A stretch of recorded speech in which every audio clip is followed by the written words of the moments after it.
Hello students, कैसे हैं आप सब। आज का हमारा जो टॉपिक है वो है बहुत ही सिंपल और बहुत ही सरल टॉपिक है। जीवों में जनन, रिप्रोडक्शन इन ऑर्गेनिज्म, है ना। तो रिप्रोडक्शन इन ऑर्गेनिज्म में बहुत सारे परिभाषाएं ही आएंगे। इसके ज़्यादा चित्र की ज़रूरत नहीं पड़ेगी और हम लोग बहुत सारे अध्याय और पढ़ चुके हैं। उन सब का डिस्क्रिप्शन बॉक्स में लिंक दिया गया है, वहाँ आप जाकर देख सकते हैं कि कौन कौन से हम लोग अध्याय पढ़ चुके हैं। तो आज हम लोग चलते हैं, ठीक है, किसमें, जीवों में जनन, रिप्रोडक्शन इन ऑर्गेनिज्म। ठीक है, तो ऑर्गेनिज्म में जनन कैसे पढ़ेंगे, देखिए। तो सबसे पहले जो नॉर्मल परिभाषा दे रहा हूँ उसको देखना ध्यान से ना। तो सबसे पहले आता है प्रजनन। क्या आता है? प्रजनन। तो पुरानी पीढ़ी के द्वारा, अब जैसे कि एक पालक है और उसका एक पुत्र हुआ, तो जो पुत्र है वो नई पीढ़ी हो गया और पालक हो गया पुरानी पीढ़ी हो गया। उस पालक का और पीछे जो उसके पूर्वज हैं वो भी उसकी एक पीढ़ी हो गई। क्या हो गई? पीढ़ी। मतलब इनके लिए ये पुरानी पीढ़ी हो गई, इनके लिए ये पुरानी पीढ़ी हो गई, या कहा जाए इनके लिए सब जितना भी पीछे आता जाएगा वो सब क्या हो जाएगा, इसके लिए पुरानी पीढ़ी कहलाएगी। तो क्या बोल रहा है, इसको समझिए कि पुरानी पीढ़ी के द्वारा, जो पुरानी पीढ़ी उसके द्वारा अपनी ही तरह के, अब दूसरा तरह थोड़ी करेगा, अपनी तरह की करेगा ना, है ना। तो अपनी ही तरह के नए पीढ़ियों के उत्पादन या जन्मजन्य की प्रक्रिया प्रजनन कहलाती है ना। इसमें दो जीव भाग लेते हैं विपरीत लिंग के। ओके, चलिए आगे हम चलते हैं जीवन चक्र में। किसमें चलते हैं? जीवन चक्र। तो जीवन चक्र को बताने की जरूरत नहीं है ना। जीवन चक्र नॉर्मल एक परिभाषा है, उसको देखना है तो देख लीजिए, नहीं तो इसको मत लिखिए, ठीक है। हम लोग चलते हैं जीवन अवधि में। किसमें चलते हैं? जीवन अवधि। क्या है जीवन अवधि? राइटिंग तो समझ आ रही है, बहुत अच्छी लग रही है। देखिए जीवन अवधि क्या है, तो प्रत्येक जीव केवल एक निश्चित काल तक ही जीवित रहता है। ये तो भली भांति हम लोग जानते हैं कि मनुष्य का जो उम्र है वो 100 साल लगभग है ना, ठीक है। और सबसे ज़्यादा जीने वाला जो जीव है वो कौन है? कछुआ है। कौन है? कछुआ है, वो सबसे ज़्यादा जीता है। तो जीवन अवधि हम लोग परिभाषा क्या है कि प्रत्येक जीव केवल एक ही निश्चित काल तक जीवित रहती है, इसके पश्चात प्राकृतिक मृत्यु को प्राप्त करती है। प्राकृतिक रूप से मृत्यु प्राप्त करती है ना, ठीक है, अचानक नहीं। तो किसी जीव के जन्म से लेकर प्राकृतिक मृत्यु को प्राप्त करने तक का समय, ठीक है, जीवन अवधि कहलाता है कि नहीं। जैसे कि मच्छर का है 45 दिन, मतलब इसका जीवन अवधि ये है कि 0 से लेकर वो 45 दिन तक ही जीवित रहता है ना, उसकी जीवन अवधि हो गया। मनुष्य का 75 से 100 वर्ष जीवन अवधि होती है ना, लगभग, है ना। अब ये जीवन अवधि के बाद जस्ट आगे चलते हैं हम लोग। प्रजनन के आधारभूत लक्षण। प्रजनन के आधारभूत लक्षण मतलब ये बताया जा रहा है कि प्रजनन के लिए क्या क्या लक्षण निर्धारित हैं, है ना। मतलब कहा जाए इसको पढ़ने की जरूरत नहीं है अपने को, है ना, ठीक है। हम लोग चलते हैं, प्रजनन क्या है पढ़ चुके हैं हम लोग, और प्रजनन के हम लोग प्रकार में चलते हैं, ठीक है। प्रजनन के प्रकार, तो आप इसको क्लियर करिए, ठीक है। यहाँ से हम लोग चलते हैं प्रजनन के प्रकार। प्रजनन के निम्नलिखित प्रकार होते हैं, चलिए। तो पहला नंबर के हम चलते हैं ना, एकदम परिभाषा बस ही है। तो देखिए पहला आता है अलैंगिक प्रजनन। कौन सा प्रजनन आता है? अलैंगिक प्रजनन। तो प्रजनन के इस प्रकार में केवल एक जीव भाग लेता है, या प्रजनन का वह प्रकार जिसमें केवल एक ही जीव भाग लेता है, ठीक है, क्या कहलाता है? अलैंगिक प्रजनन कहलाती है। अब इसको थोड़ा सा बढ़ा दिया जाता है क्योंकि हम लोग उच्च लेवल के क्लास में आ गए हैं। तो प्रजनन के इस प्रकार में केवल एक ही जीव भाग लेता है। क्लियर हो गया यहाँ पर। आगे चलते हैं कि प्रजनन की इस विधि में, यहाँ से आप क्लियर लिख सकते हैं कि प्रजनन की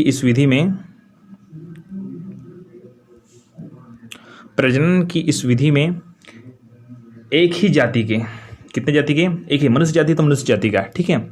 एक ही जाति के दो विपरीत प्रभेद मतलब जैसे कि एक होता है नर, एक क्या होता है मादा। तो दो विपरीत प्रभेद के युग्मकों के संलयन के बिना ही, अब देखिए नर युग्मक और मादा युग्मक होता है, आप तो जानते ही है ना।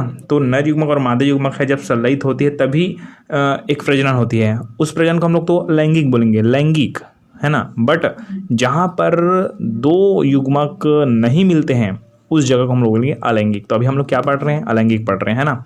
तो क्या बताया जा रहा है उसको समझिए कि प्रजनन की इस विधि में एक ही जाति के दो विपरीत प्रभेदों के युग्मकों के संलयन के बिना ही नई पीढ़ी की उत्पत्ति होती है, तो उसको अलैंगिक प्रजनन कहते हैं। क्या कहते हैं? अलैंगिक प्रजनन। मतलब दो युग्मक, युग्मक मतलब नर युग्मक और मादा युग्मक होता है ना। युग्मक मतलब आप लोग समझना है गैमिट्स, आगे हम लोग पढ़ेंगे युग्मक के बारे में, है ना। चलिए, अलैंगिक प्रजनन की विधियाँ, है ना। तो अलैंगिक प्रजनन की विधियाँ हैं, किन किन तरह से होती है, किन किन विधियों के माध्यम से होती है, तो उसको छोटे छोटे भागों में हम लोग देख लेते हैं।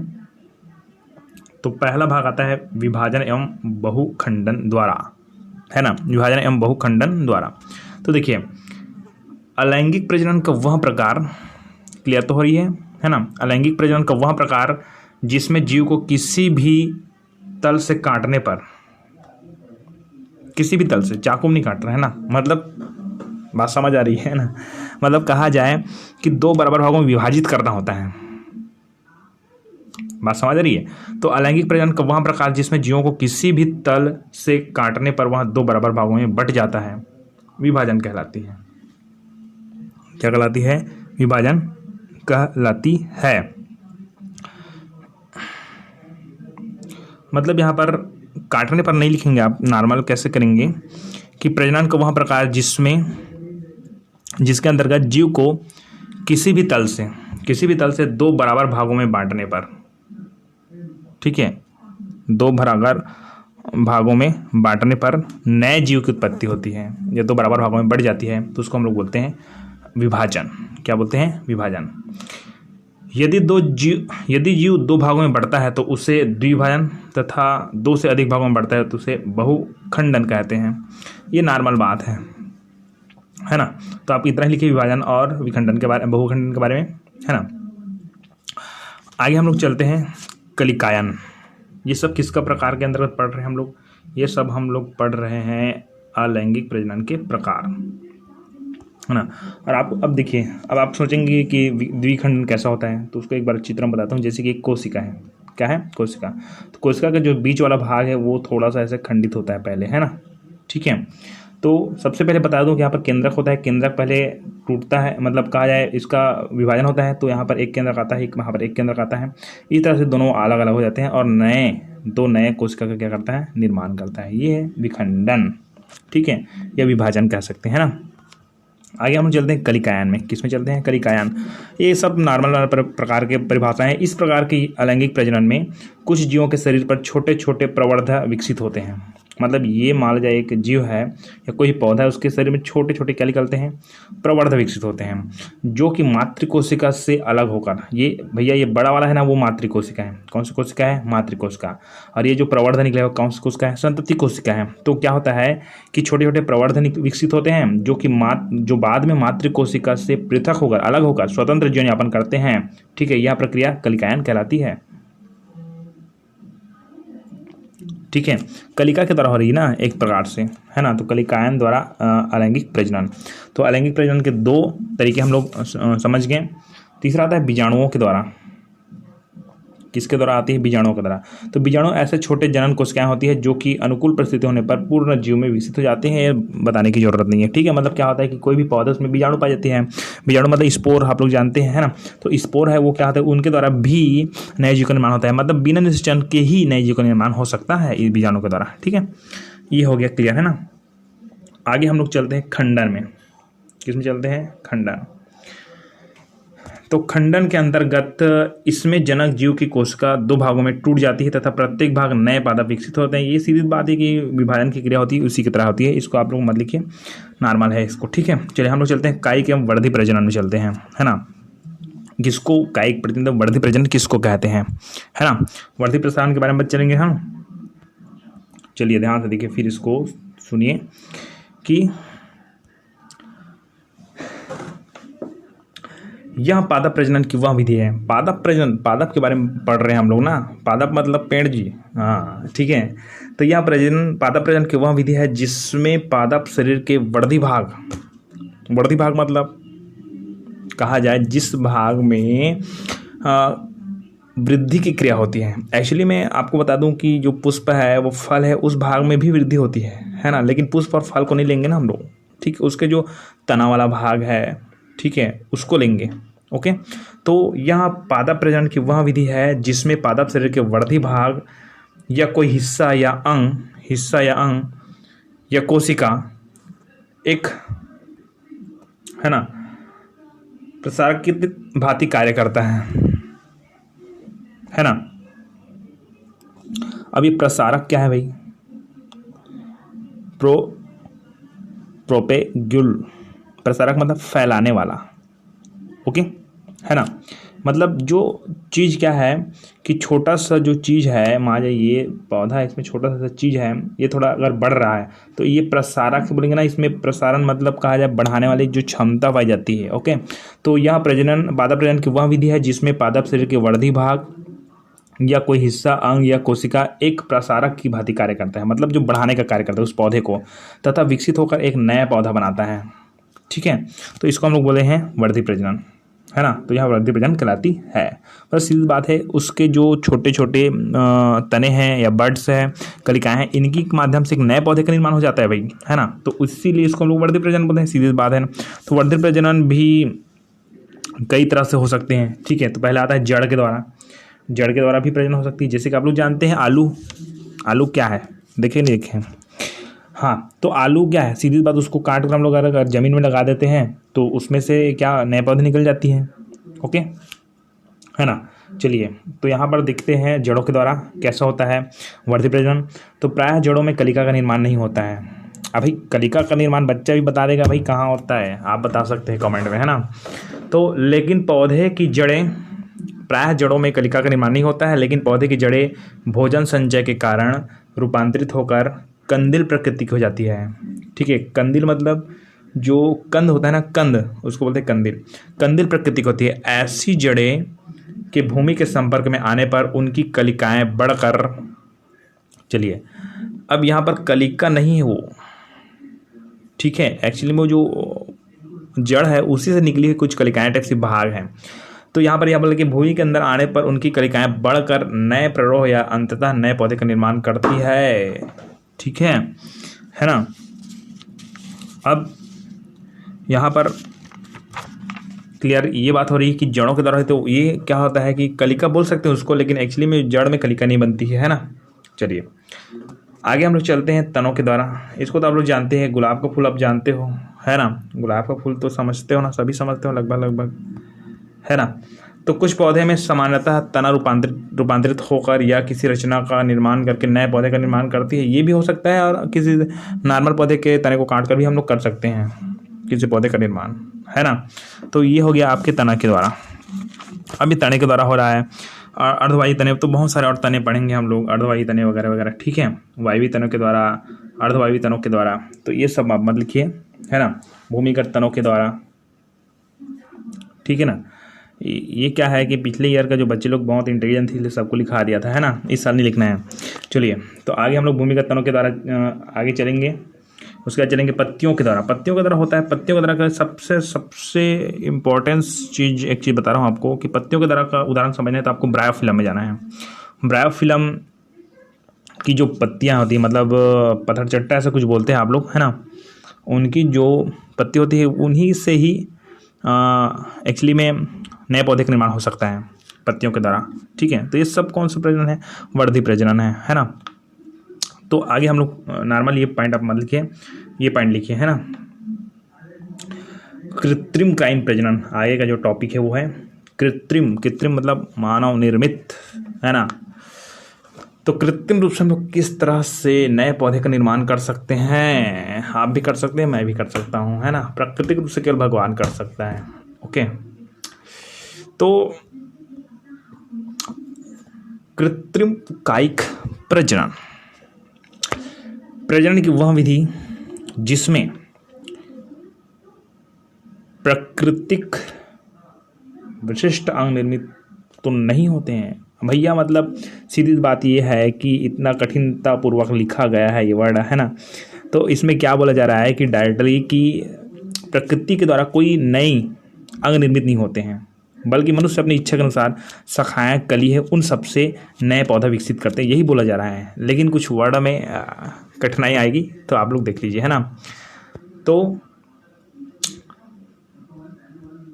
प्रजनन की वह विधि जिसमें प्राकृतिक विशिष्ट अंग निर्मित तो नहीं होते हैं, ओके।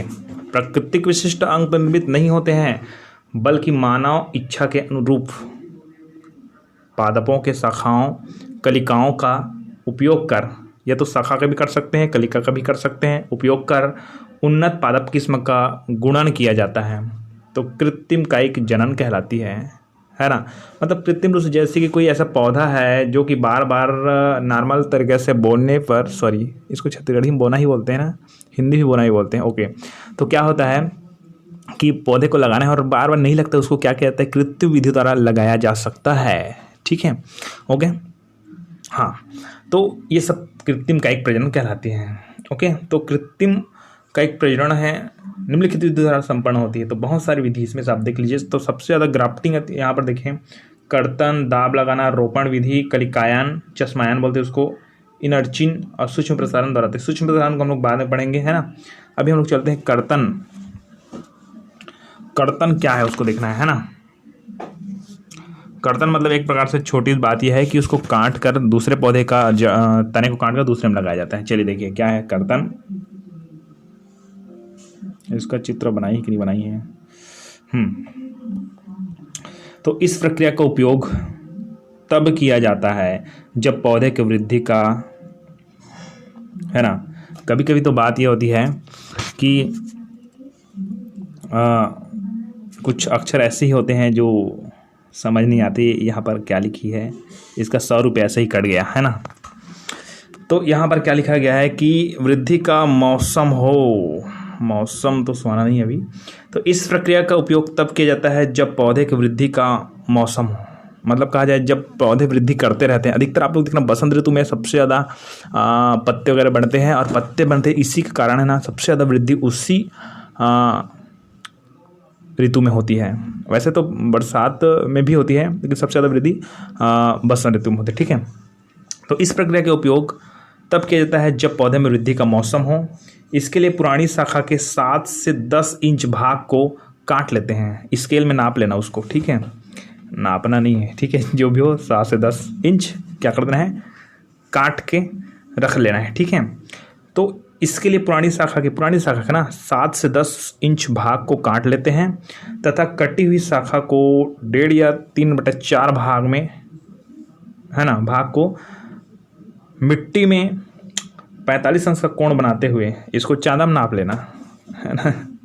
अरे भैया आप अपने हिसाब से लगा सकते हो, ठीक है, ऐसा नहीं कि 45 अंश का ही कोण बनाकर रोपित करते हैं, लेकिन एक तरीका है। क्यों 45 अंश का कोण बना बोलते हैं, इसको मैं समझा देता हूँ।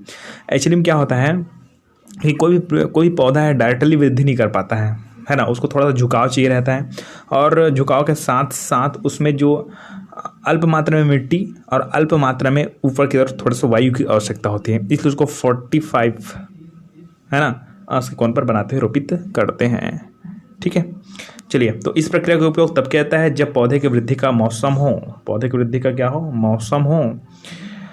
इसके लिए पुरानी शाखा के 7 से 10 इंच भाग को काट लेते हैं तथा कटी हुई शाखा को 1.5 भागों में, या 1/2 या 3 भाग में मिट्टी में 45 अंश के कोण बनाते हुए रोपित करते हैं। कुछ दिनों पश्चात शाखा के, है ना, कुछ दिनों बाद शाखा वाले भाग से जड़ तथा वायु भाग से कलिका से शाखाएं बनती है, अंततः एक नए पौधे विकसित हो जाती हैं, ठीक है। जैसे कि गुलाब है, गुड़हल है। गुड़हल तो मैं ज़्यादा देखा नहीं हूँ, आप लोग देखे होंगे। गुलाब को देखा हूँ मैं भाई, हाँ, मतलब लगाते हुए नहीं देखा हूँ, ऐसा बोल रहा हूँ, ऐसा नहीं कि गुड़हल पेड़ कहीं नहीं देखा हूँ, ओके। आगे हम लोग चलते हैं दाब लगाना। दाब लगाना का क्या मतलब होता है, देखिए, है ना। चलिए, आप वो पहला तो समझ गए कि ऐसे चित्र बनाना है ना, ऐसे 45 अंश के कोण में से जमीन के अंदर से डाल देना है, ठीक है। ये हम थोड़ा थोड़ा क्या लिख लेंगे, जड़ निकलेंगे और नए पौधे लिख लेंगे, ठीक। आगे चलते हैं हम लोग दाब लगाना। दाब कैसे लगता है, इस प्रक्रिया में पौधे के शाखा को काटा नहीं जाता है, ओके, बल्कि पौधे को नीचे, है ना, ये गड़ा कर बोल सकते हैं या डुबा कर बोल सकते हैं, है ना, ठीक है। मतलब एक्चुअली इसको मैं चित्र के माध्यम से बता देता हूँ, आप समझ जाएंगे इसको। जैसे कि ये तना है, मान जाए, ठीक है, ऐसा एक पौधे का तना है। इस तने को क्या करेंगे हम लोग, ये ज़मीन है, तो एक्चुअली में हम लोग क्या करेंगे, इस पौधे के तने को ज़मीन, अब देखिए पहले ज़मीन बना देता हूँ, तने को बना दिया था, ये ज़मीन बना दिया, ठीक है। अब तने को बनाते हैं, है ना। तो तने को ऐसे ज़मीन के अंदर ऐसे डाल दिया जाता है, ठीक है जी। अब तने के अंदर डाल दिया जाते हैं, है ना, थोड़ा सा झुका कर ना, है ना। और उस जहाँ जिस जिस भाग है ना, उस भाग, ये जो भाग जो ज़मीन के संलग्न है, साथ में है, उस भाग के ना छाला होता है ना, उस छाल को हटा देते हैं, ठीक है, ओके। और मिट्टी में डालते हैं। अब दबे हुए भाग से क्या निकलता है? जड़ निकलता है। अब जड़ को मैं दूसरा कलर में बनाता हूँ, नीलम करता हूँ, यहाँ पर ऐसे जड़ निकलता है। तो जड़ निकलता है तो इस वाले भाग है ना, ये देखिए, ये वाला भाग, उस भाग को ऐसे काट के निकाल दिया जाता है, ठीक है। मेन भाग है इसको जी, ठीक है। ये मतलब ये जड़ वाला भाग, जिस तरफ जड़ तरफ होता है उस तरफ वाला भाग है, तो इसको काट के निकाले तो ये वाला जो भाग है वो नया पौधा बन जाता है। यही दाब लगाना है उसको। सिस्टमेटिक तौर पे क्या लिखे हैं देखिए कि इस प्रक्रिया में पौधे की शाखा को काटा नहीं जाता, बल्कि पौधे को नीचे झुका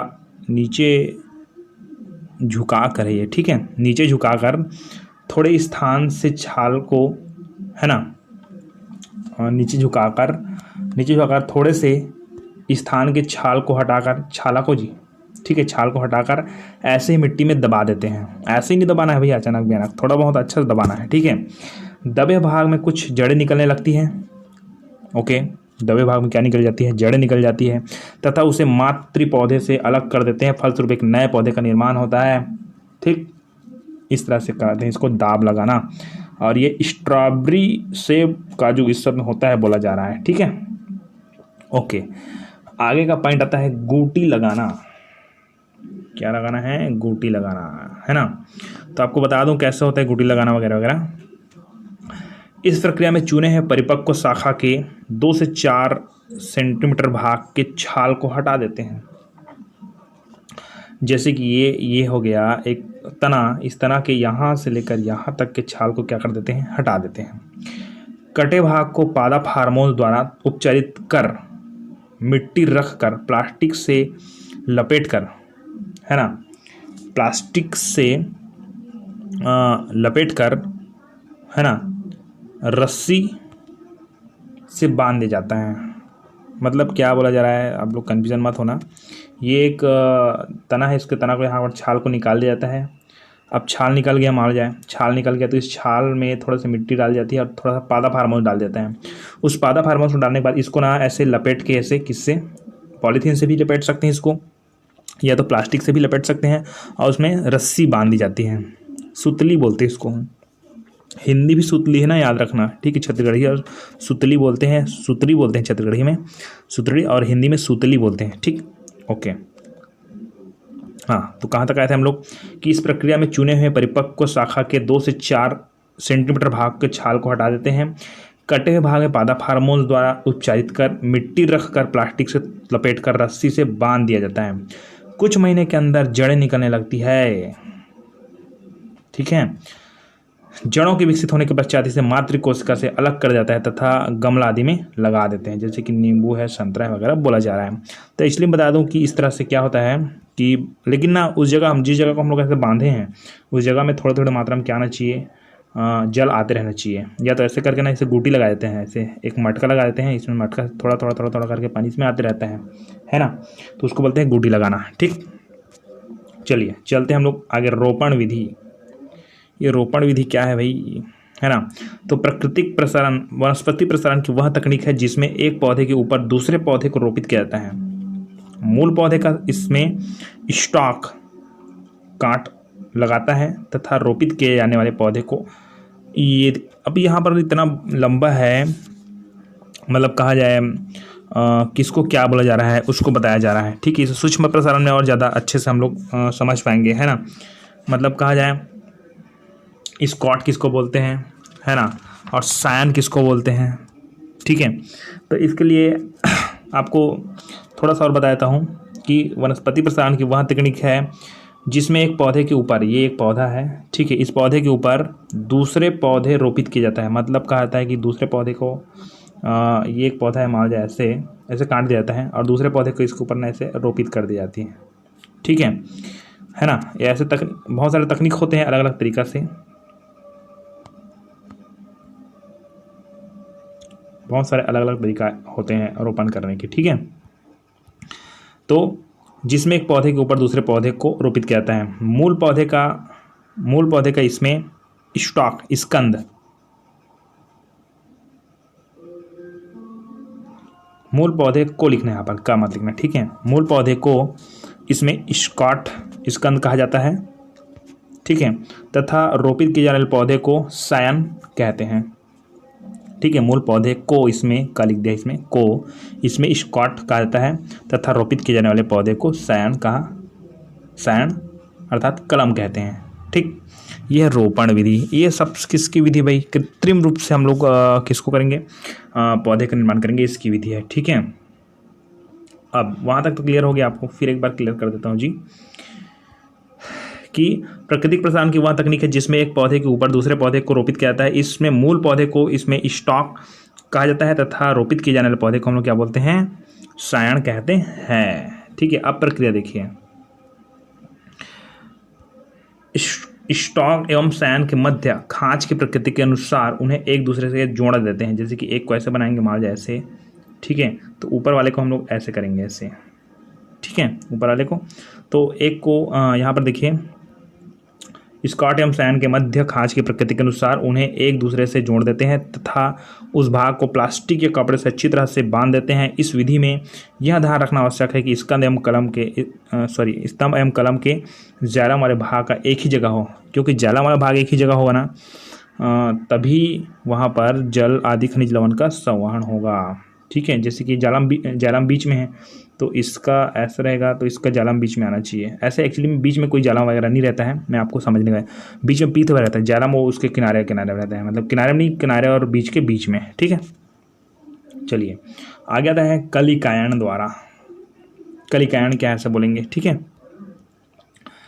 तो इस विधि में सर्वप्रथम किसी तने का स्थित कलिका को हटाकर उसके स्थान पर बिल्कुल उसी प्रकार की कलिका को वांछित पौधे से लाकर प्रत्यारोपित करते हैं तथा कलिका बिंदु को छोड़कर ऊपर नीचे तथा चारों ओर पॉलीथीन से लपेटकर बांध देते हैं। बस अब समझना क्या है, इसको आप लोग एक बार देख लीजिए और मैं समझा रहा हूँ उसको। देखिए मान जाइए हमारे पास एक क्या है, पेड़ है, उस पेड़ में यहाँ पर एक कलिका है।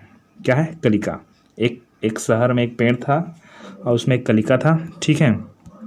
इसमें से इस कलिका को क्या कर देते हैं? काट दिया जाता है। काट के इसको निकाल दिया मैंने, ठीक है। अच्छा, नीला कलर में निकाल दिया, याद रखना, ठीक है। ये निकाल दिया। अब क्या होता है कि हमारे पास एक दूसरा पौधा है ऐसे, और दूसरा पौधे में भी एक कलिका है। क्या है? कलिका है। तो इसके जो कलिका है, इस कलिका को काट के निकालते हैं और इस वाले पौधे में डाल देते हैं ऐसे। उसको चश्मा लगा देते हैं ना, चश्मायन कर देते हैं, ठीक है, प्रत्यारोपित कर देते हैं, ताकि ये वाला जो पौधा है जो मीठा फल देने वाला है वो उसका फल मीठा हो जाए करके, ठीक है। तो ये हो गया कलिकायन द्वारा। आगे चलते हैं हम लोग इनर्चिन। इस विधि में उत्तम किस्म के पौधे एवं निष्कृष्ट किस्म के पौधे इनकी शाखाओं को थोड़ा छीलकर आपस में बांध देते हैं। अब देखिए, कुछ समय पश्चात इसमें जड़ निकलने लगती है तथा निकृष्ट पौधे को काटकर अलग कर देते हैं। अब क्या बताया जा रहा है उसको समझना बात को, कि ये एक पौधा है और ये एक दूसरा पौधा है। ये निकृष्ट पौधा है और ये उत्कृष्ट मतलब अच्छा वाला पौधा है ना। तो दोनों के बीच को ना ऐसे छील देते हैं और इसको ऐसे बांध देते हैं। बांधने के बाद इन दोनों के बीच में जड़ निकलती है। जड़ हर रंग में बनाता हूँ, ये जड़ निकलती है। तो जड़ निकलती है तब क्या होता है कि जो निकृष्ट पौधे उसको ऐसे काट दिया जाता है। निकृष्ट क्या कर देता है? काट दिया जाता है। तब निकृष्ट पौधे को काट देता है और इस तरफ ये उत्कृष्ट पौधे इसके ऊपर को काट देता है। तो ये इस तरह से ऐसे एक पौधा बन जाता है। इसको नहीं काटेंगे तो भी चल जाएगा, ऊपर भाग को, इसके इस भाग को नहीं काटेंगे तो भी चल जाएगा, लेकिन ये निकृष्ट भाग को काटना है, ताकि निकृष्ट भाग के पौधे के जो यहाँ पर जो तना है ना, वो तना है वो भी क्या होने लगेगी, अच्छी तरह से उत्कृष्ट और पौधे बन जाएंगे। ऐसा नहीं कि इस तरह, क्या पता हम लोग इसके तने को इधर से काट देंगे, इसको इधर से काट देंगे, तो ये जो नीचे वाला जो भाग दिख रहा है ना, वहाँ से इसका गुण इसमें चला जाएगा। बहुत सारे तरीका हो सकते हैं, ठीक है, लेकिन निकृष्ट पौधे को ही काटना है। आगे का पाठ आता है सूक्ष्म प्रसारण। इस विधि में, हाँ, सूक्ष्म प्रसारण द्वारा, इस विधि में ये बहुत लंबा विधि है। ये पादप उत्तक संवर्धन वनस्पति प्रसारण, पेज नंबर 321 खोल लेना भैया, ठीक है। तो ये सूक्ष्म प्रसारण है, हम लोग दूसरे अध्याय में पढ़ेंगे, ठीक है। अभी तक के लिए इतना ही काफ़ी है। है ना। तो एक लास्ट विधि है सूक्ष्म प्रसारण तकनीक, है ना। और सूक्ष्म प्रसारण तकनीक के आगे हम लोग चलते हैं।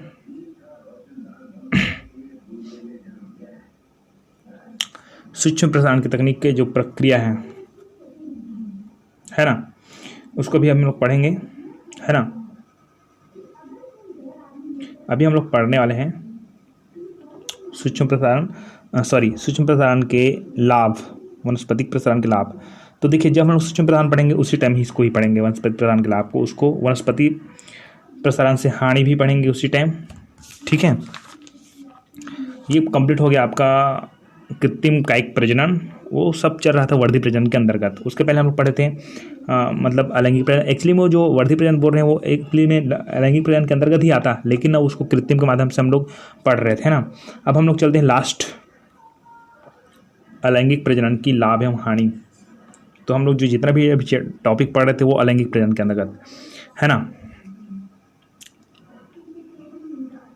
तो अलैंगिक प्रजनन के लाभ एवं हानि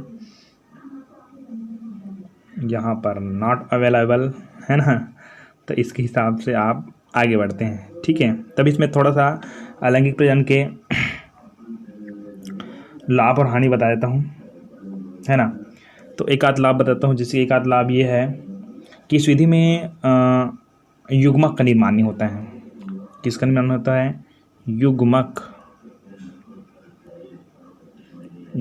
का निर्माण नहीं होता है इसमें, ठीक। तो लाभ है ना, बिना युग्मक के हो जाता है जन्म, है कि नहीं, लाभ हो ना।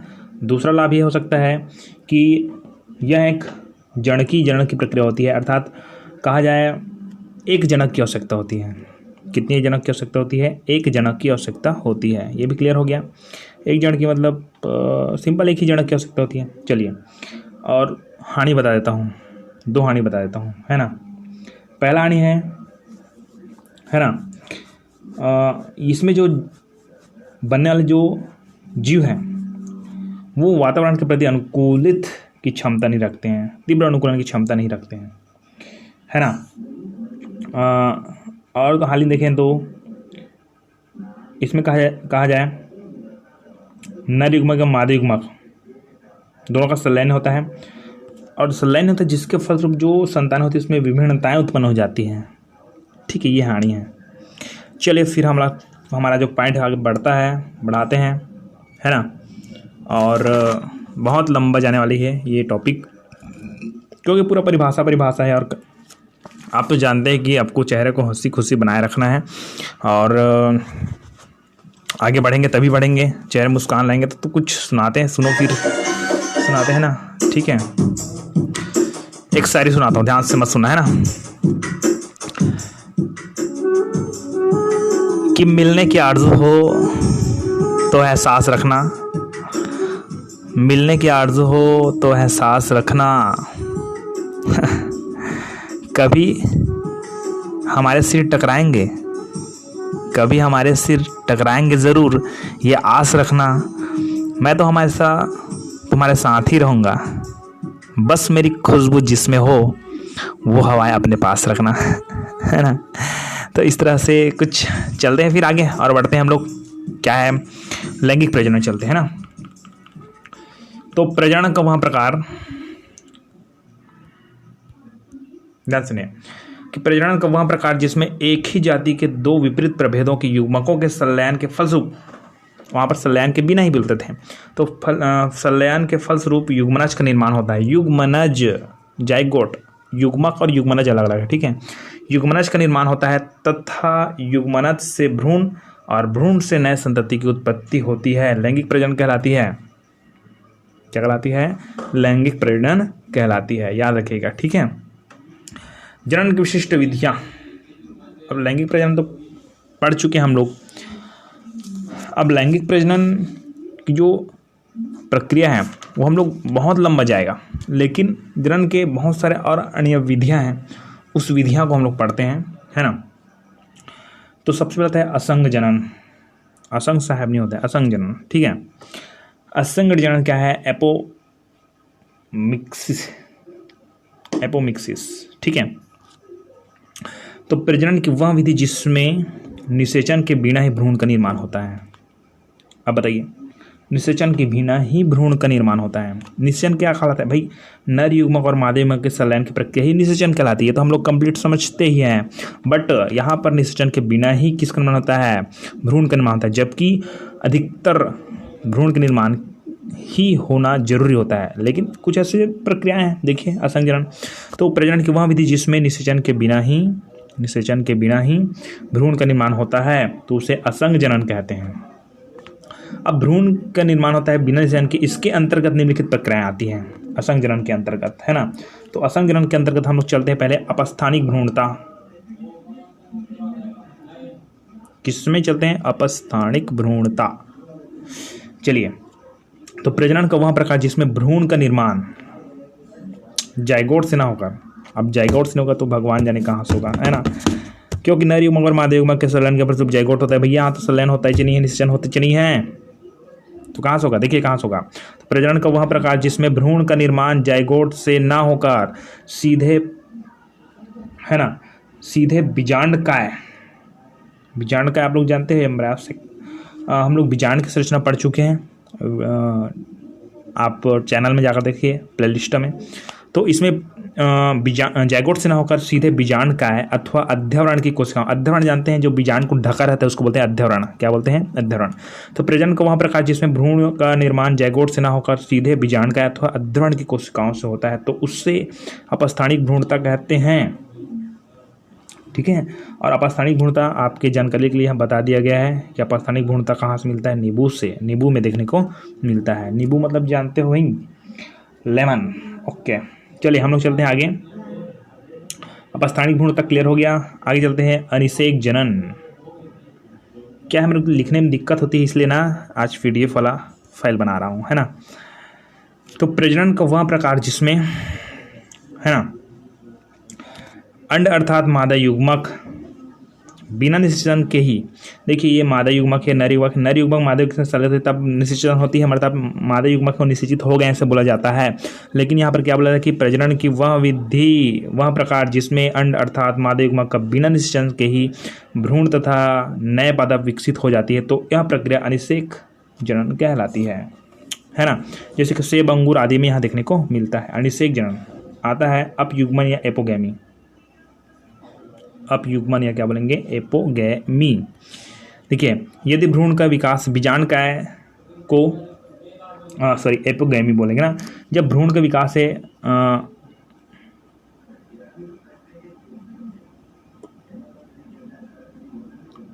यहाँ पर देखिए किसी भी कोशिका होता है, यहाँ पर थोड़ा कट गया क्या, इधर दिखते हैं ये, ठीक, अब क्लियर हो गया। हाँ, यदि भ्रूण का विकास बीजांडकाय को छोड़कर, अब ये बीजांड क्या है, काय क्या है ना। इसलिए यहाँ पर हम लोग बीजांडकाय लिखे हैं जरूर, बट ना यहाँ पर जो अंडाशय है वहाँ पर ना अंडकोश होता है ना, ठीक है, वही अंडकोश से होता है। यहाँ पर बीजांडकाय की जगह आप लोग बीजांडकाय की जगह आप लोग अंडकोश ऐसे लिख देना, ठीक है।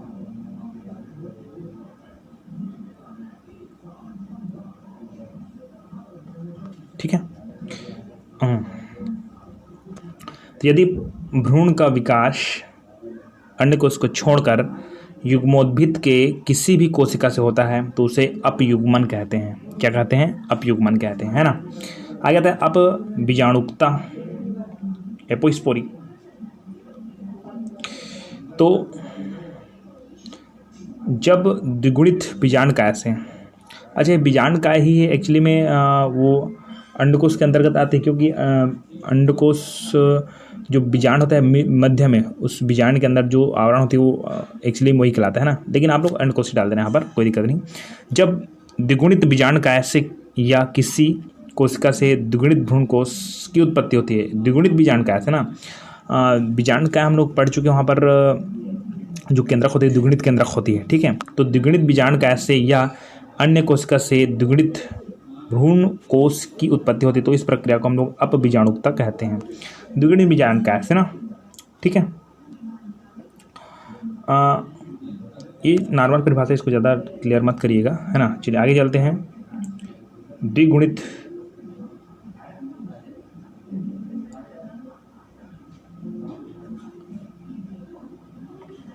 बीजाणुकता, ठीक है, द्विगुणित बीजाणुकता। तो इस विधि में द्विगुणित भ्रूणकोष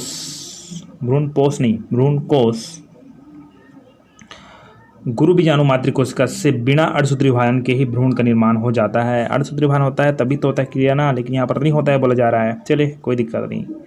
चलिए, तो द्विगुणित बीजाणुकता, इस विधि में द्विगुणित भ्रूणकोष है गुरु बीजाणु मातृकोशिका से बिना अर्धसूत्री विभाजन के ही भ्रूण का निर्माण हो जाता है, तो उसको बोलते हैं द्विगुणित बीजाणुकता, ठीक है। इसको छोड़िए, ज़्यादा इम्पोर्टेंट नहीं है। ये चलते हम लोग बहुभ्रूणता में।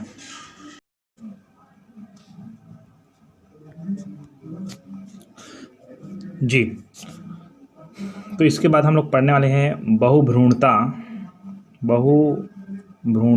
लेकिन अभी इस जगह वो अवेलेबल नहीं है, लेकिन आपको मैं यहाँ पर बताता हूँ। आप ध्यान सुनिए, बहुभ्रूणता क्या है ना। बहुभ्रूणता क्या है? तो एक ही बीज में एक युग्मनज से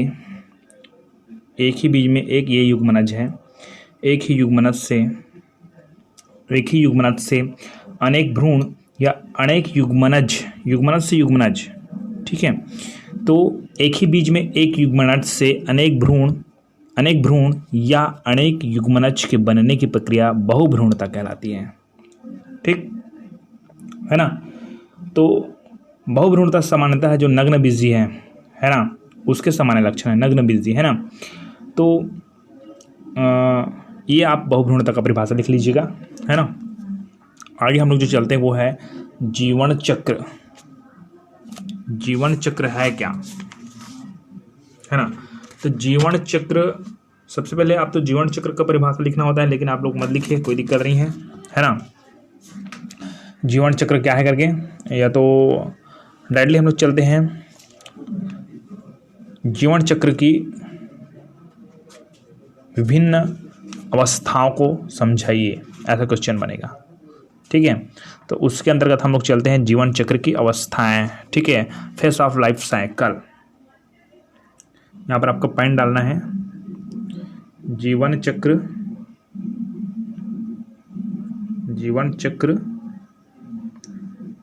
की अवस्थाएं, ओके। तो पहला अवस्था देखते हैं, किशोरावस्था।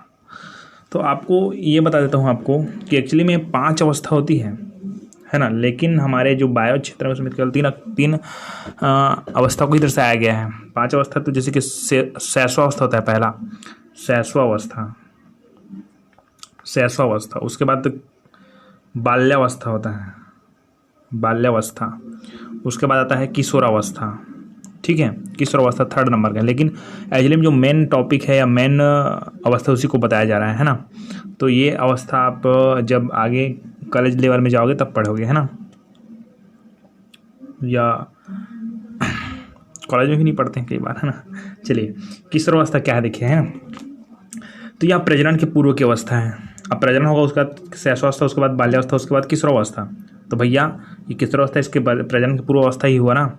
तो यहाँ प्रजनन के पूर्व की अवस्था है पौधे में अंकुरण तथा जंतुओं में जन्म से लेकर, मतलब पौधे में जब ये बीज में क्या होता है, अंकुरण हो जाती है, उसी समय की अवस्था, ठीक है। तो पौधे में, यह प्रजनन के पूर्व की अवस्था है पौधे में अंकुरण तथा जंतुओं में जन्म से लेकर परिपक्वण तक की अवस्था किशोरावस्था कहलाती है। मतलब पौधे में अगर अंकुरण हो गया भैया समझ जाना है उसी पौधा भैया किशोरावस्था में, शादी का अवस्था हो गई उसकी, ठीक नहीं हुआ है, विवाहावस्था में होता है, किशोरावस्था में नहीं होता है। हाँ, तो यहाँ प्रजनन के पूर्व की अवस्था है पौधे में अंकुरण तथा जंतुओं में जन्म से लेकर परिपक्वण तक की अवस्था किशोरावस्था कहलाती है। इस काल में जीव के लगभग सभी अंग विकसित हो जाते हैं, ओके, सभी अंग क्या जाते हैं, विकसित हो जाते हैं। किशोरावस्था का सायकाल विभिन्न जीवों में भिन्न भिन्न होती है। मतलब कहा जाए जैसे कि मनुष्य है भाई, वो 16 साल हो गया, मतलब वो किशोरावस्था में आ गया, 18 साल में युवावस्था से आगे चला गया, ठीक है। इसी तरह हर अलग अलग जो जीव उसमें अलग अलग किशोरावस्था होती है। चलिए, दूसरा आता है वयस्कता या प्रजनन अवस्था। यह प्राणियों के जीवन चक्र की वह अवस्था है जिसमें प्राणी में प्रजनन की क्षमता विकसित हो जाती है। प्रजनन की क्या होती है, क्षमता विकसित हो जाती है है ना। प्रजनन की अवस्था को यौन, इसको अलग अलग करके बोलेंगे तो यौवन आरंभ अवस्था कहा सकते हैं, यौवन आरंभ, यौवन अवस्था ऐसे करके, है ना। तो यौवन अवस्था भी कह सकते हैं, लेकिन यौनावस्था ऐसे बोल सकते हैं एक साथ, है ना। चलिए, तो यह प्राणियों के जीवन चक्र की वह अवस्था है जिसमें प्राणी में प्रजनन की क्षमता विकसित हो जाती है।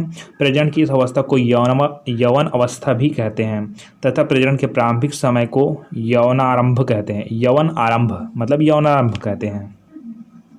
हो गया क्लियर। हाँ, इस काल में लैंगिक अंगों का विकास, अब लैंगिक अंग मतलब जो नरजनन अंग के अंतर्गत आते हैं, तो इसमें लैंगिक अंगों का विकास एवं परिपक्वता होती है। इस अवस्था में वृद्धि धीमी होती है। पादपों में यह अवस्था पुष्प उत्पन्न होने से प्रारंभ होती है, मतलब पुष्प का उत्पन्न हो रहा है तब हम लोग समझ जाएंगे कि ये कौन सी अवस्था में है, जो पादप है वो प्रजनन अवस्था में है। लैंगिक दृष्टि से 2 प्रकार के पुष्पधारी पादप होते हैं।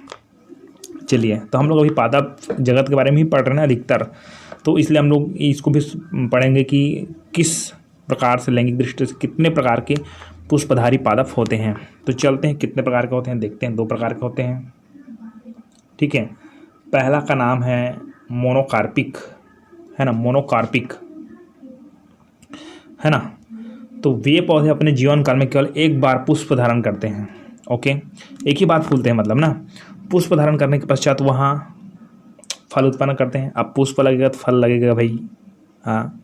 अब फूल में बात अलग होती है, कुछ ऐसे फूल होते हैं जिसमें फूल बस लगता है। ये पौधे अपने जीवन काल में केवल एक बार पुष्प धारण करते हैं। पुष्प धारण करने के पश्चात वहाँ फल उत्पन्न करते हैं और मृत्यु को प्राप्त करते हैं, ठीक है। जैसे कि गेहूँ, चावल एक ही बार फलता है, उसके बाद काट ले जाता है भाई। किसी के यहाँ 3 साल रखते हैं बताना मेरे को, है ना। तो ये पौधे अपने जीवन काल में केवल एक बार पुष्प धारण करते हैं। पुष्प धारण करने के पश्चात यहाँ फल धारण करते हैं और फल उत्पन्न करते हैं और मृत्यु को प्राप्त करते हैं, जैसे कि 1 वर्षीय पौधा। इसको बोलते हैं मोनोकार्पिक। दूसरे चलते हैं पॉलीकार्पिक, है ना। पॉलीकार्पिक देखिए कि ऐसे पादप होते हैं जो कि परिपक्व होने के पश्चात प्रत्येक वर्ष एक विशिष्ट मौसम में पुष्प धारण करते हैं। पुष्प धारण के पश्चात फल उत्पन्न करते हैं तथा मृत्यु को प्राप्त नहीं करते हैं, जैसे कि आम है, हर साल अपने अपने मौसम में फल जाता है और उसके बाद वो मृत्यु को प्राप्त नहीं करता, दूसरे साल फिर फलता है। तो ये पॉलीकार्पिक हो गया, ठीक है। आम है, सेब है, संतरा है, ये सब, है ना। ये तो हो गया पुष्पन के आधार पर, लैंगिक दृष्टि से 2 प्रकार के पुष्पधारी पादप होते हैं। लैंगिक दृष्टि से ना 2 प्रकार के। अब पुष्प के बारे में अर्थात पौधे के बारे में पढ़ चुके हम लोग ना, तो अब जो प्रजनन अवस्था अर्थात वयस्कता अवस्था हम लोग पढ़ रहे हैं, वो पौधे के लिए भी यूज़ करें तो इसी तरह से जंतु के लिए भी यूज़ कर सकते हैं हम लोग, है ना।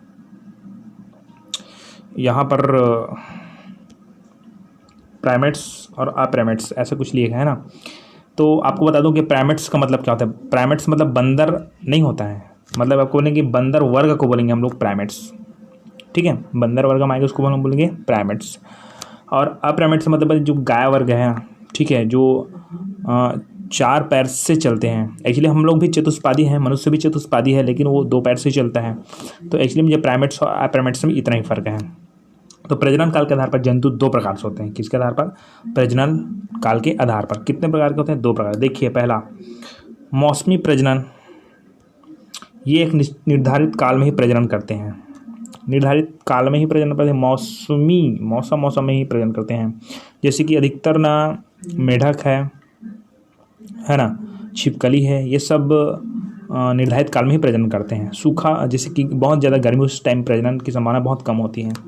दूसरा सतत प्रजनक, ऐसे प्रजनन में लैंगिक परिपक्वन के काल में, है ना, किसी भी वक्त प्रजनन प्रक्रिया शुरू हो जाती है। जिसके पशु है, मुर्गियां हैं, खरगोश हैं, मुर्गियां की तरह एक साथ इतने सारे चूजे बन जाते हैं, पता नहीं चलता है ना। चलिए आगे आते हैं हम लोग। ये तो क्लियर हो गई आपके पास कि हम लोग अभी चल कहाँ रहे हैं भाई। हम लोग चल रहे हैं केवल प्रजननावस्था में। प्रजननावस्था के अंतर्गत हमने पढ़ी मोनोकार्पिक, पॉलीकार्पिक, और पढ़े हमने सतत प्रजनक है और मौसमी प्रजनक है, ठीक है। ये हम लोग पढ़ रहे हैं ना। इसी के अंतर्गत हम लोग कुछ ऐसे और टॉपिक्स पढ़ेंगे, रज चक्र और मध्य चक्र, ठीक है। रज चक्र का मैंने 3 या 4 अध्याय में बता रखी है। रज चक्र क्या है, तो रज चक्र का परिभाषा आप लोग वही देख लीजिएगा, है ना, है ना। और हम लोग क्या पढ़ रहे हैं, पूरा प्रजनन अवस्था अर्थात वयस्कता अवस्था, दूसरा नंबर का अवस्था हम चल रहे हैं जीवन चक्र की अवस्था में।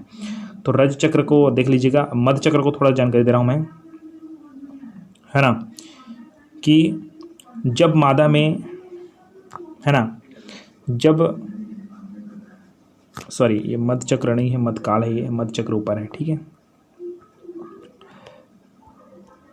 कि यह अप्राइमेट्स स्तनधारी मादाओं के अंडाशय प्रजनन मार्ग एवं हार्मोन्स में होने वाली चक्रीय परिवर्तनों का एक श्रृंखला है, ठीक है, ये मध्य चक्र है वो। रज चक्र क्या होता है कि चक्रीय परिवर्तनों का श्रृंखला है, जो कि प्राइमेट्स वर्ग में आता है, जैसे कि बंदर है, लंगूर है, मनुष्य है, ये प्राइमेट्स वर्ग में आता है, ठीक है, बंदर वर्ग ही बोलते हैं उसको, ओके।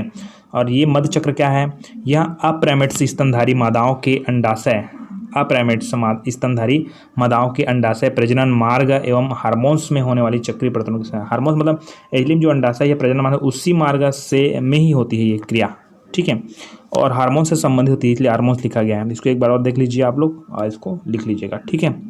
आगे आता है मध्यकाल क्या है, ठीक है, क्या आता है मध्यकाल क्या है, तो जब मादा के रक्त में एस्ट्रोजन का स्त्राव अधिक बढ़ जाती है ना, एस्ट्रोजन ये क्या है, हार्मोन से, है ना। तो इस काल में मादाओं के प्रजनन मार्ग व अंतःस्त्राव टूटता है और रक्त स्त्राव होता है, तो इसे मध्यकाल कहते हैं, ठीक। मध्यकाल क्या है, मध्यकाल के बाद एक निष्क्रिय काल प्रारंभ होती है जिसे अमध्यकाल कहते हैं, या कुछ महीनों भी हो सकते हैं या अनेक वर्ष भी हो सकते हैं, इसके ये ज़्यादा इंपॉर्टेंट नहीं है, ठीक है, मध्यकाल ज़्यादा इंपॉर्टेंट है। क्लियर हो गया। तो ये रज चक्र और मध्य चक्र ये प्रजनन अवस्था के अंतर्गत ही आ रहा है, लेकिन जब आपके पास क्वेश्चन आएगा पेपर में तो ये नहीं आएगा कि बीच का लिखो, पहला आएगा आपका किशोरावस्था लिखोगे, ठीक है, जो भी पढ़ाया हूँ उसके बाद लिखोगे आप प्रजनन अवस्था, तो केवल प्रजनन अवस्था का ही डिटेल करना है आपको, मोनोकार्पिक, पॉलीकार्पिक, सतत प्रजना, रज चक्र, मध्य चक्र इसका नहीं करना है, ठीक है। तो हम लोग इसी के अंतर्गत हम लोग तीसरा नंबर के पॉइंट में चलते हैं। पहला हो गया किशोरावस्था, दूसरा हो गया वयस्क अवस्था, और तीसरा आता है जीर्णावस्था, जीर्ण अवस्था। इस अवस्था के बारे में हम लोग पढ़ने वाले हैं, ठीक है। तो तीसरा अवस्था है जीर्ण अवस्था। यह प्रजनन काल के पश्चात की अवस्था है जिसमें प्राणी के शरीर की कार्यकी एवं संरचना का ह्रास या पतन होने लगता है। ह्रास मतलब समाप्त होना, पतन होना, ठीक है, और अंततः मृत्यु को प्राप्त करता है। इसे वृद्धावस्था भी कहते हैं। इस अवस्था में शरीर के सभी अंगों एवं ऊतकों की क्षमता घट जाती है। जैसे बूढ़े हो जाते हैं, सीधी बात है, बूढ़े जाते हैं तो कोई भी अंग ठीक से कार्य नहीं कर लगता है, मृत्यु को प्राप्त करती है। तो यही है जीर्णा अवस्था, ठीक है। अब आगे चलते हैं हम लोग लैंगिक प्रजनन के अंतर्गत आने वाली घटनाएं। तो उसके अंतर्गत बहुत सारी घटनाएं होती हैं। तो निश्चयन पूर्व घटनाएं, युग्मक जनन, युग्मक स्थानांतरण। युग्मक जनन का डिटेल आपको तीसरा चौथा अध्याय मिल जाएगा आपको, ठीक है। युग्मक जनन क्या है, तो युग्मक जनन के बारे में आप लोग वहीं से थोड़ा बहुत लिख लीजिएगा। युग्मक जनन किसको कहते हैं, इसको अगर आप बताने की जरूरत नहीं है आपने को, है ना, ठीक है। युग्मक जनन यहाँ से लिख लें, है ना। और जीवों में लैंगिकता, इसमें एक लिंगी किसको बोलते हैं, द्विलिंगी किसको बोलते हैं, बहुलिंगी किसको बोलते हैं, उभयलिंगी किसको बोलते हैं, ये सब बताया जाता है ना। तो इसको आप नॉर्मल मत लिखिए, इसको एक लिंगी द्विलिंगी है, आप 11वीं पढ़ चुके हैं, है ना, तो इसको भी मत लिखिए। आगे हम लोग चलते हैं युग्मक स्थानांतरण में, है ना। युग्मक स्थानांतरण मतलब क्या होता है, युग्मक एक ही स्थान से सलन होने की प्रक्रिया निषेचन कहलाती है ना। तो ये इंपॉर्टेंट नहीं है, ठीक है। अब हम लोग चलते सीधी बात एक मेन पॉइंट में, परागण क्या है। अब देखिए फिर आपको बता देता हूँ कि परागण हम लोग एक बार और पढ़ चुके हैं, है ना। परागण की प्रक्रिया के लिए आप जाइए आपके पुष्पी पादपों वाले में, ठीक है, या दूसरे अध्याय में जाइए आप द्वितीय लैंगिक में, और दूसरे अध्याय में आपको मिल जाएगा परागण क्या है ना। फिर भी एक बार परिभाषा बताता हूँ। किसी पुष्प के परागकोश, ये माज पुष्प उसका होता है परागकोश। किसी पुष्प के परागकोश से परागकण निकलकर उसी पुष्प के या उसी पौधे की स्थित अन्य पुष्प के या उसी जाति के अन्य पौधे के पुष्प के सुग्राहकवर्ती काग्र तक पहुँचने की प्रक्रिया परागण कहलाती है, ठीक है। या तो डायरेक्टली आपको क्या लिख सकते हो, किसी पुष्प के परागकोश से निकलकर परागकण है वो सुग्राहक वर्तिकाग्र तक पहुंचती है तो यह प्रक्रिया परागण कहलाती है। ठीक है, परागण के दो प्रकार है, स्वपरागण है, ये सब पढ़ लेना आप लोग स्वपरागण क्या है करके। ठीक है, देख लीजिए दूसरा अध्याय पूरा कंप्लीटली एक एक चीज़ का डिटेल दिया गया है ना। स्वपरागण और परपरागण आता है। ठीक है, स्वपरागण और परपरागण आता है। इसके बाद ये वाला जो पेज है वो थोड़ा से अलग कलर में निकल गया है, क्योंकि ज़िंदगी एक खेल है, कभी इसमें दूसरा कलर आ जाता है, कभी दूसरा कलर आ जाता है। आप क्या सोच रहे हैं कि दूसरा कलर और दूसरा कलर का मतलब क्या है? कभी खुशी कभी गम। ठीक, तो निषेचन फर्टिलाइजेशन क्या है? तो नर युग्मक और मादा युग्मक के संलयन के फलस्वरूप, नर युग्मक और मादा युग्मक के संलयन के फलस्वरूप, ठीक है, युग्मनज जाइगोट के निर्माण की प्रक्रिया निषेचन कहलाती है। निषेचन दो प्रकार के होते हैं। देखिए, पहला निषेचन है बाह्य निषेचन, है ना। बाह्य निषेचन क्या होता है? देखिए कि इस प्रकार का निषेचन, नीला नीला हो गया, चलो रेड में करते हैं।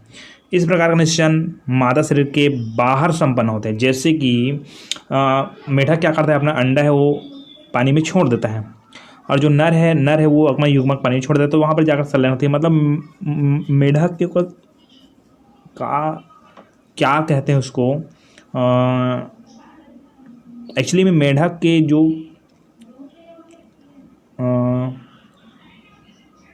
अंडवाहिनी, आप सुने होंगे नाम। एक्चुअली जो निषेचन की प्रक्रिया होती है वो ना फेलोपियन ट्यूब्स में होती है, लेकिन वो वहाँ नहीं होती, बाहर हो जाती है, इसलिए इसको बाह्य निषेचन कहते हैं। ओके, चलिए, तो इस प्रकार का निषेचन मादा शरीर के बाहर संपन्न होते हैं। इसमें बाह्य निषेचन में भाग लेने वाले जीव, इसमें बाह्य निषेचन में दो बार लिखने की जरूरत नहीं भाई, बाह्य निषेचन में बस लिखना है। ठीक है, इसका 100 नंबर ऐसे ही कट गया, 100 रुपये खत्म। बाह्य निषेचन में भाग लेने वाले जीव युग्मकों के बाहरी माध्यम अथवा जल में छोड़ देते हैं, युग्मकों को, है ना। जो बाह्य निषेचन के अंतर्गत ना, बाह्य निषेचन में जो जीव भाग लेते हैं वो है अपने युग्मक को बाहरी माध्यम अर्थात जल में छोड़ देते हैं, ताकि युग्मक संलयन का अधिकतर मौके उत्पन्न हो सके। मतलब छोड़ देते हैं, ऐसे छोड़ देते हैं बाहर से, नर युग्मक को, अच्छा मादा युग्मक को छोड़ दिए तो कहीं से बहते हुए नर युग्मक आ जाता है, संलयन हो जाती है, निषेचन क्रिया संपन्न हो जाती है। ठीक, आंतरिक निषेचन चलते हैं। तो इस प्रकार का निषेचन मादा शरीर के भीतर होता है। यह निषेचन अधिकतर स्थलीय जीवों तथा कुछ जलीय जीवों में होती है ना। क्लियर हो गया। इस तरह से बाह्य निषेचन, आंतरिक निषेचन, और यहाँ पर बज्जत बताई गई है, टिप्स दिया गया है कि बाह्य आंतरिक निषेचन के अंतर पेज नंबर 16 में देख सकते हैं आप, है ना। तो किसका 16 है आप जानिए, है ना। चलिए छोड़ो, आगे हम लोग चलते हैं। निषेचन पश्च घटनाएं,